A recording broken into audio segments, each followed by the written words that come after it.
Today is Thursday, July 30th, 2026. Hey, beautiful people. Welcome back to For the Greater Good with Sunny Peoples. I am Sunny Peoples.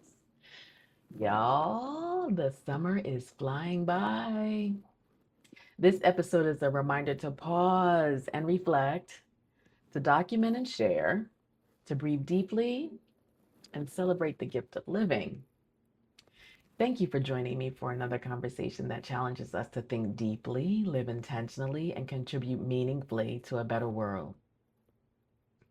Today, we're exploring something that touches every aspect of our lives, yet goes unnoticed until it is challenged, questioned, or lost. Today, we're talking about memory. Not simply our ability to remember names, spaces, dates, events, but memory as one of the foundations of who we are. Memory tells us where we've been, it helps us understand where we are, and perhaps most importantly, it helps guide us to where we're going. But memory is not only personal. Families have memories, communities have memories, nations have memories. Entire cultures are shaped by stories passed from one generation to the next. So today, let's explore why memory matters, not only for what it preserves, but for what it teaches, heals, and inspires. Think for a moment about the story of your life, the people you've loved, the lessons you've learned, the moments of success, the moments of disappointment, and the experiences that shape your beliefs. What connects all of those experiences into a single story? Memory. Memories allow us to weave isolated moments into a meaningful narrative. Without memory, life would become a collection of disconnected experiences. With memory, we develop identity. We understand ourselves not simply as people who exist in a present moment, but as individuals shaped by a lifetime of experiences. This is why memory is so important and why memory is so powerful. It does more than help us recall information. It helps us answer one of humanity's oldest questions. Who am I?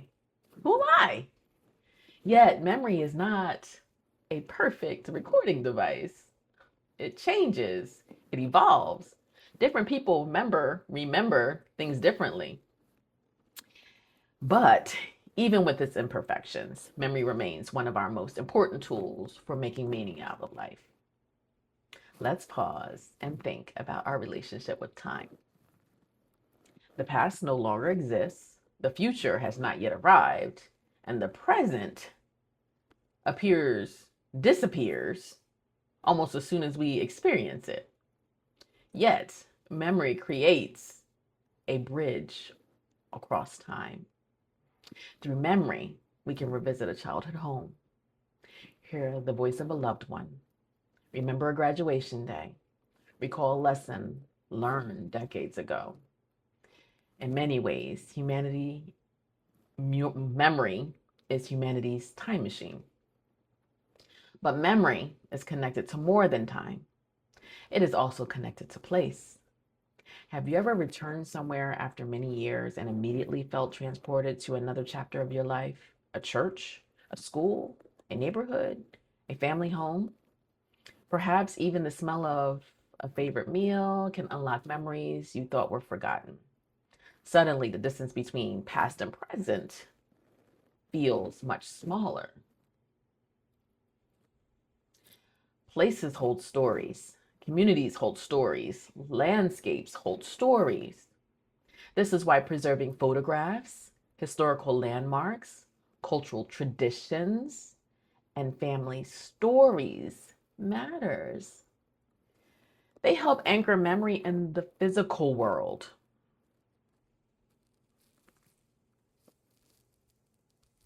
Which is really important in helping us stay connected to reality.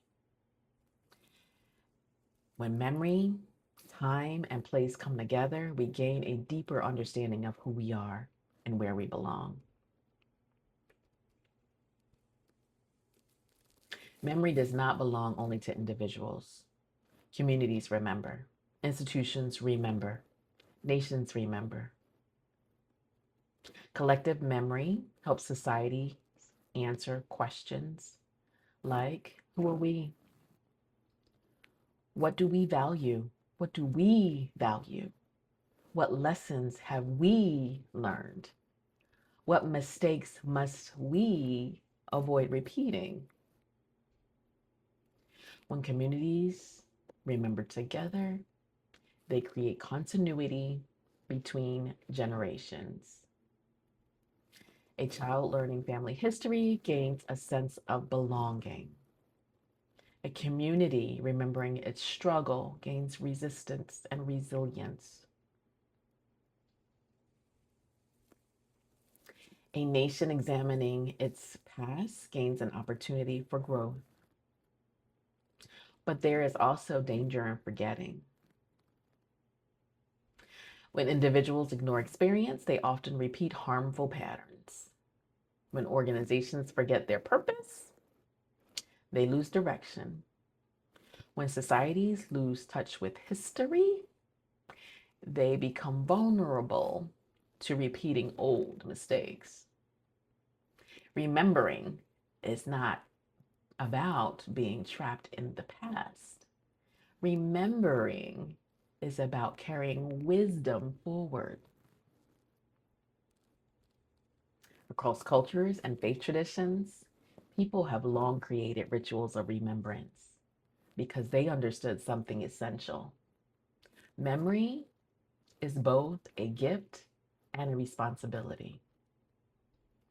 Now, let's turn to a more difficult but deeply important conversation. What happens when memory itself begins to fade?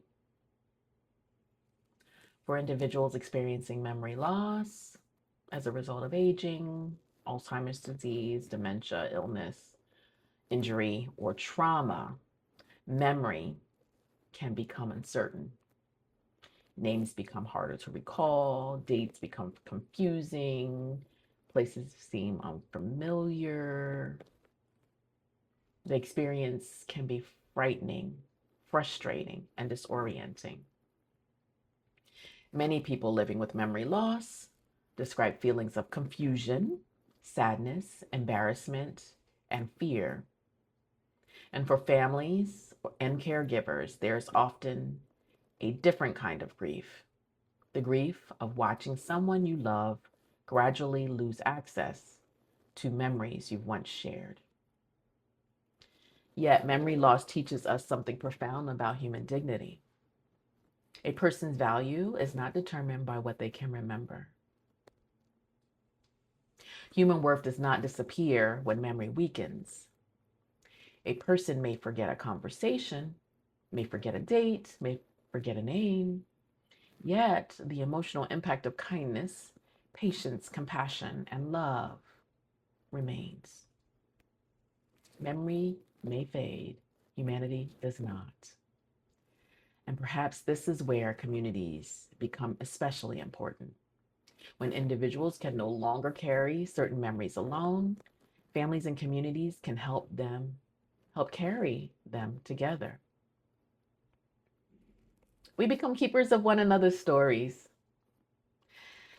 As we reflect on memory, I think about the African concept from the Akan people of Ghana, known as Sankofa. Sankofa is often represented by a bird flying forward while turning its head backwards to receive or retrieve an egg from its back. The idea is go back and get it. At first glance, Sankofa may seem like a philosophy about the past, but it is actually a philosophy about the future. It teaches us that there is wisdom behind us that can help us move ahead. Progress and remembrance are not opposites, they are partners. Sankofa asks us important questions. What lessons have we forgotten? What stories deserve to be preserved? What wisdom from our ancestors, families, communities, and experiences can help guide us today? The goal is not to live in the past. The goal is to learn from the past so that we can build a better future. That is the power of memory. And that is the responsibility of every generation. We often think memory is about looking backward, but memory may be just as important for looking forward. Think about how we make plans. We remember what worked. We remember what failed. We remember promises. We remember lessons. We remember relationships. Every vision of the future contains pieces of the past. A student remembers success and gains confidence. An entrepreneur remembers mistakes and improves strategy. A community remembers hardship and seeks solutions. A society remembers injustice and strives for greater justice. In this sense, memory is not merely a record of where we have been. It is a compass helping us navigate where we hope to go. Even hope depends upon memory. Hope grows when we remember that challenges have been overcome before, that healing has happened before, that progress has been made before. The future is shaped by the stories we preserve and the wisdom we choose to carry forward. As we conclude today's episode, I'd like to leave you with this thought. Perhaps memory is best understood not as a window into the past, but as a bridge between the past and the future. Memory shapes identity. Memory connects generations. Memory preserves wisdom. Memory helps us imagine what comes next. And even when memory fades, our humanity remains. Today's experiences are tomorrow's memories. Today's relationships are tomorrow's stories. Today's acts of compassion become tomorrow's legacy. So let's remember with purpose. Let us honor the stories that shaped us. Let us preserve the wisdom that guides us. And let us create memories worthy of being carried forward by future generations. Because every act of kindness becomes part of a larger story. Every effort to serve others becomes part of a larger story. Every choice rooted in integrity, justice, and compassion becomes part of a larger story. And that story, when shared, becomes a force of hope. The spirit of Sankofa echoes a theme found in the Cloud Atlas, that individuals' lives are woven into a larger tapestry of human experience. What we remember, preserve, and pass forward becomes part of an ongoing story that extends beyond our own lifetime. Thank you for joining me for the greater good. I am Sunny Peoples. Until next time, cherish the memories that shaped you, honor the people who helped guide you, and help create a future worthy of remembering. Because when we carry wisdom forward with love, understanding, and purpose, we truly act for the greater good. Listen and remember. Listen and remember. Do you remember that?